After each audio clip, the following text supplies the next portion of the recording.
պատարագի, սա թվով 6-րդ ոչ կանոնիկ պատարագն է, ինչու եմ ասում ոչ կանոնիկ, առաջին երկուսը ակնհայտ է Հովանավանքի պատարագները կարգալույծ քահանայի կողմից էին, այդ հանգամանքով էին ոչ կանոնիկ, մնացած 4-ը թեև անցկացվել են Խաչիկ գյուղում, Արարատ գյուղում, Թալինում, այսօր էլ Սուրբ Սարգիսում և ձեռնադրված քահանաներն են պատարագ վարել, բայց դրանք ոչ կանոնիկ են, քանի որ պատարագի խոսքում զեղչվել է Վեհափառի անունը, սա նույնպես այս պատարագները դարձնում են ոչ կանոնիկ կամ fake, Նիկոլ Փաշինյան և fake բառերը կարծես դարձել են հոմանիշներ ու կյանքի բոլոր ոլորտներում,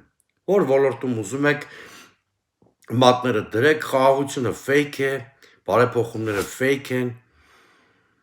եկեղեցու հետ կապված նրա ձեռնարկները fake են, իհարկե fake լինելով ճակատագրական ու խիստ վտանգավոր են